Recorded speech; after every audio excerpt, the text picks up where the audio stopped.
Every day, you essentially pay your dues by doing the harder thing when it's the right thing to do. The importance of basics, I think that that's like where an aesthetic is created. And like that's what made me fall in love with gymnastics, is like kind of the artistic component, not necessarily even in like the dance of a floor routine, but just like the art of a perfect handstand and like how beautiful that looks when a body is like perfectly aligned into a shape. And I just like, I find that those small minute details like fascinating, and I find them artistically very Yeah. pleasing.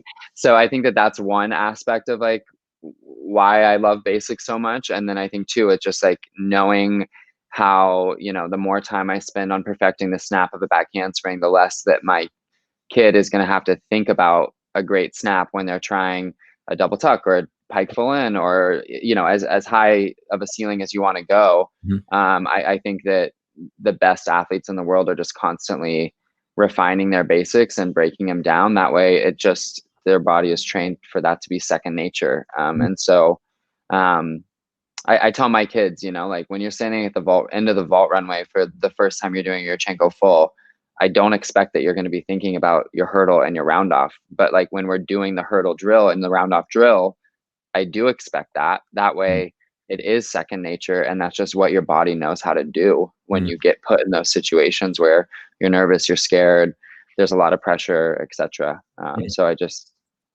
for the foundation of their gymnastics skyrocketing, but also so that under pressure, their norm is just Yeah. taken care of. Like right after season, it's going to be a month of this is your basic list, and it's going to feel monotonous, but we're just going to kind of go through this, and we're not going to jump right into new skills. Mm. And I think how I get parents to buy into that, I mean, I'll be honest with you, not every parent does buy into that, you know. I mean, that's the reality of the situation. You know, a lot of parents think that Susie should be doing a full in every day because that's what gets Susie excited, but they Mm. don't necessarily have the foresight to see that, you know, those 500 full ins are going to mean Susie has a stress fracture in 2 years or 3 years. And so I think it's just being honest and blunt with parents about how we run our program and why we run our program. And it's not necessarily that it's like it's my way or the highway, but I'm not Mm. also going to be talked into letting Sure. an athlete do something that I don't think is safe for them. I guess we as coaches are the gymnastics professionals in that sense, and I feel like I owe it to that parent to be honest that Mm. doing a full 500 more times this way is only going to hinder your daughter in the long term. And Mhm. that doesn't mean that I don't believe in her, and that doesn't mean that I don't think she can do the full or whatever other construct is kind of created in those conversations. But it just means that like I want to break it down right now so that I can get to the point I want to get to in 5 years, if that makes sense. And it all, you know, even with pounding, chucking skills, doing skills, there's a time and place for everything, but it just has to be smart. That's the Yeah. bottom line. I mean, Absolutely. parent communication for me is massive. Yeah. I talk about it all the time of if I'm going to have success with an athlete, it's definitely, it's a triangle. And, you know, I'm in one corner, the athlete's in one corner, and their support, whether that be parents or whatever their home situation is, they're in another corner. And it's important that those 3 points have lines that connect them. Right. And if one of those lines is broken, I feel like, you know, it's just a matter of time before a confrontation or some miscommunication is going to happen. So I try to stay on top of that as best as I can. I'm huge, you know, you brought up move ups. I have like a whole like process that we go through for move up skills, and it's very, very communicated to the parents well in advance. And I can't emphasize the importance of that enough, Mm. because it also just helps parents understand where their kid is at. So it's like 6 to 8 months before my move up date is typically October 1st, around then, give or take a week, um, because we test pretty much skills to Yep. move up, and then I feel like I need that next 2.5 months to put it into halves, and then get the skills ready to put into routines to be ready for January. So Mhm. that's the rationale behind that. So, you know, right at the end of season and around or even a little bit before, once we kind of start working new skills and they can kind of see my brain ticking as to like what I'm pushing them to do next, Yep. I try to go ahead and get out our move up sheets for the next year to the parents, Mhm. which don't change that much, so they probably even have them from the year prior.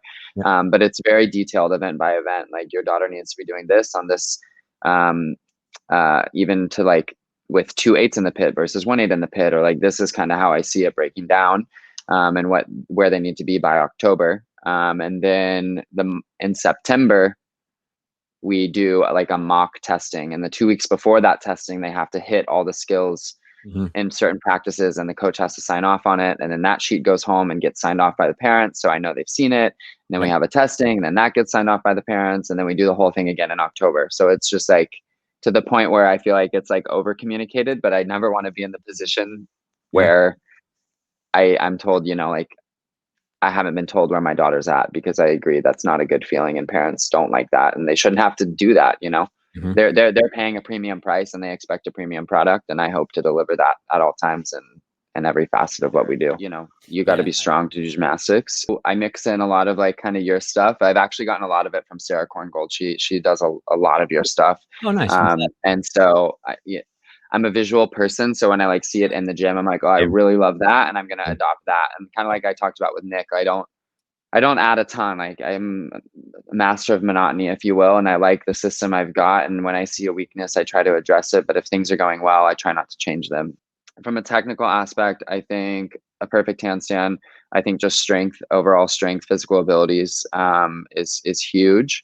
Flexibility. I mean, I just don't think that you can beat flexibility. Like, making sure they're mobile. I mean, for me, it's I've gone into gyms before, new gyms, where I have kids that are like, I do a Yurchenko, I do a back handspring layout, and I do a round off back handspring double pike and a round off back handspring double tuck. But if you ask me to do a bridge, I can't and I won't. And I'm like, whoa, that's a huge problem for me. Like, Huh? you're going to actively take yourself through the action of a bridge 100 times a day, but you're telling me you can't, like, it hurts too bad to hold it on the floor for 10 seconds. Like, we got some work to do. So for me, just making sure those fundamentals are in place. And that doesn't mean like, okay, today I need this girl that hasn't done an actual bridge for a year to just get on the floor and do a bridge. That means we're starting with our feet up and we're holding that for 5 seconds, or we might even not get into the bridge still, but we're going to address her hip flexibility and her shoulder flexibility, so that hopefully she's using those two aspects more than low back bending or whatever it is. Yeah. Yeah. But I think that making sure those things are in a line lead to just a more productive and a longer career.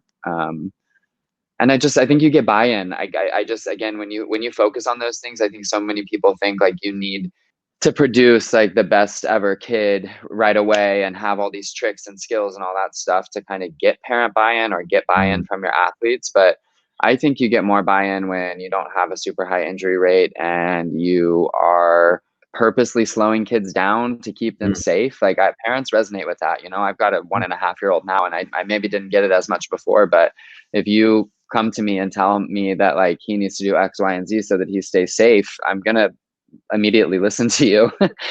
So I think that those things are really important. I guess like beyond a handstand, I think one skill that you like need to do perfectly would be like a cartwheel and a round off. Like, I don't think that you can ever do enough cartwheel and round off drills. Yeah. Yeah, I Absolutely. mean, that's 3 events. It's true. Yeah. Tumbling is 3 events. So if you can master tumbling basics, then I think you're set at least on 3 events. I mean, I think for me, it's like the constant strive for perfection. I mean, that's like what motivates me. Sure. But I tell my kids all the time, like, if you're perfect all the time, you're never learning. Like, you never have a moment of like, why did that go wrong? I'm like, so if you're perfect for 10 turns, that's great. But there's going to be turn number 13 where you're not perfect anymore. And you also know how to you have to know how to handle that. Yeah. And for me, the knowledge of how to handle that is way more important than the knowledge of how to do it perfectly. Because so many times, like, I'll have a kid get a skill right away, and then I'm like, oh boy, we're in for a couple months of like, we're gonna go down, we're gonna lose the skill, we're gonna have to go back to all of our drills, and then I think the second time that they learn it and have to work through this process, it'll probably stick and they'll get it. Yeah. But it doesn't usually stick until they get it, like until they go through that dip and have to relearn. And I think that that's huge. Like, it's striving to be perfect, but knowing that you reach perfection by knowing how to handle adversity. Like, any skill, they need to know anyways what the what the out is, if you will. If I'm missing a Jaeger, I know that I have to land with my arms out and be tight and hit the floor, or that's another injury in itself. Teaching a kid to do a giant, I need to teach them first, like, okay, we're going to miss a giant, then this is how you're going to fall. Or if it's not missing the giant, then we're just casting up to a handstand and then falling over. That way they know how to fall safely, because I think that that's part of the problem if you're approaching fear, is not necessarily the skill, but like, what happens if the skill goes wrong? How do I handle that? Yeah, I actually, when you were talking about like the highest level athletes and taking ownership of what they did, like the image that popped into my mind was, I might butcher the pronunciation of her name, but Sonne Weavers and the Dutch girls, like literally get off the equipment and they go grab their journal and they're like doing their start values. I'm like, that is the ultimate ownership. Like, this is what I did. This is what it should be. And like, I don't know, I was that kid. I was like the kid telling my coach that my start value was wrong and filling out my inquiry sheet for him and signing his name to submit it. But like, so I love that, and teaching kids the sport, and like, that's such a huge part of it. So yeah, like full transparency. I love going to those competitions. I love getting to do all of that stuff. It's super cool for me. But at the end of the day, like, I'm in the passenger seat, they're in the driver's seat, and this has to be their journey, you know, and going through the work. And like, I don't know, when you have a kid just handle any sort of challenge on their own, I think that like seeing those teaching moments is huge. You know, I've even had kids that, like, just the feeling you get when you see the growth in them of like, if I have a level 5 that if she used to fall, she would cry every time at a meet. And then suddenly she's at a place where like, you know what, like, I fell and I know what I'm going to do to get back in the gym. And like, seeing those little growth moments of like, they're getting it, like their brains are ticking, like this is going to carry over to more than just gymnastics. You know, I don't know. I just think that what you can learn through sport is incredible. Like, when you teach a kid to stand up on their own and salute and take pride in their work, like it transfers over into, now that kid has, I guess I could use this analogy again, like they have a tool in their toolbox to feel confident that if I study and I go walk into this test where I don't have help anymore, I can do it on my own. I don't need to look around at other people and rely on them for help. I just, that would be my line. Younger levels, like I think flyways are a big one. I think the first beat series, I think, you know, the first release, I think sometimes those technical skills are very challenging for young athletes to do. So I'd love to maybe just hear your anecdotal advice on what you try to do to help out with that. And then maybe some reasons that you feel like people fall into those ruts of just constantly struggling. Helping a kid work through fear is putting them at a level that's appropriate for where they are physically and mentally, and that they can handle the assignments on a daily basis, so that they walk out of the gym every day feeling accomplished with their head held high and like they were able to tackle what you gave them. I think that fear is only perpetuated when you place a kid that you want to be a higher level, but in reality, getting through just the assignment every day is a struggle. And there's anxiety around getting to the event and reading what the assignment is to see how many times they're going to have to face their fear that day. And it only gets exacerbated. I think at the end of the day, like, it has to come from the kid as much as we as coaches want it and want to push them to do it because we think they can, but it has to come from them. And ultimately, fear is real. Kids have to have coping mechanisms to deal with fear, but there has to be desire. And if the kid just doesn't have a desire to do the skill, you're really just up against like a hard battle. I still struggle with that. I look at every kid and I try to think of what they could do in 10 years and I can't help myself from like get excited about the potential they have, right? But that vision that I have, it's still, again, not me in their body doing it for them, or me raising their hand, or me showing up to practice every day. So it has to be them.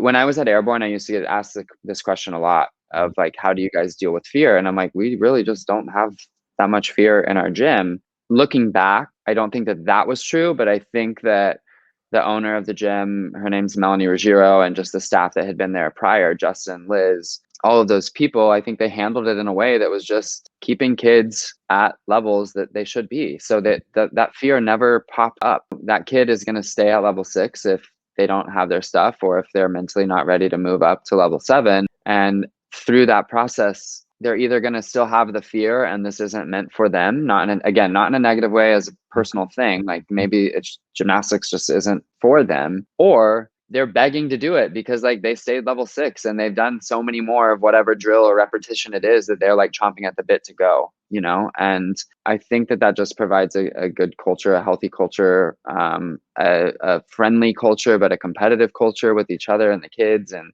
them all egging each other on to do stuff. And I just can't express enough like the importance of keeping kids where they're at, like making sure they're in the right place physically and mentally. Because if they can accomplish the assignment that you give them on a daily basis, like they will slowly over time make progress. Yep. Yeah, you can't forget basics. Like if you don't have basics, that kid, if you as a coach in a program are ignoring basics, your kid, you have to understand that like your kids have every reason, right, rational being for having fear. Like Yeah. if you ignore basics, if you don't make them do I'm just trying to like, if I have a kid that chucks their head back on a layout and you do not drill it enough and fix the problem, and you allow them to move on to a half or a full before they fix the head position, you are creating the fear, period. Because you know what it's going to turn into. A head whipping on a layout is going to turn into a half that lands on their face and then a full that lands on their back because it's flipping way too much, you know? So again, you can't get too excited about what that kid could do and push them to do it too soon, because that is when fear is really created. So that's my, and I think that is the coach's responsibility. That has nothing to do with the kid. You took the words out of my mouth. I'm so happy you said that. We should put that on a t-shirt or a billboard or somewhere and just make sure everyone sees it. Because if you skip physical preparation, they're not strong enough, they're not flexible enough, and you don't drill basics, you're setting someone up for disaster. You really are. Yep.